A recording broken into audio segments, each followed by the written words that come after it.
ஐயோ இங்க பாருங்க கைஸ் பாருங்க, கரெக்டாக முகப்பேரில் இவ்வளோ பெரிய மரம் வஞ்சி கார் மேலே கிடக்குது கைஸ். ரெண்டாவது மரம் அப்படியே பிளாஸ்ட்டு, அப்படியே கரண்ட் ஒயரோட கீழே வந்து கிடக்குது.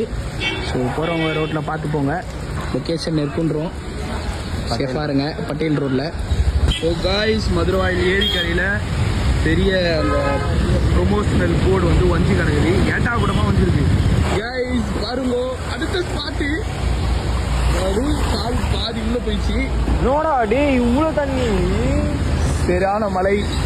ஸோ போகிறவங்க எல்லாம் பார்த்து போங்க, எல்லா இடமும் இப்படி தான் இருக்குது, சேஃபாக இருக்க கைஸ். ரேஷன் கண்டர் பெரிய மரம் அப்படியே ஒஞ்சி விழுந்துது, கரண்ட்லாம் ஆரம்பிட்டுக்குது, ரோடு பிளாக். ஸோ ரோடே பிளாக் ஆயிடுச்சு, அந்த சைடில் என்ன இருக்குன்னே தெரியல. ஸோ கைஸ், பேஞ்ச கொஞ்ச நேரம் மலைக்கு ஊரே நாஸ்தி ஆயிடுச்சு. ஸோ வெளியே போகிறவங்க எல்லாம் சேஃபாக போங்க. நிறைய இடத்துல ஒயர் கட் ஆகி விழுந்திருக்கு, அதே மாதிரி மரம் உடஞ்சி விழுந்திருக்கு. ஸோ போகிறவங்க எல்லாம் சேஃபாக போங்க. அண்ட் வீட்டிலே இருங்க முடிஞ்ச அளவுக்கு, அந்த மாதிரி வெளியே சுற்றாதீங்க. So bye bye.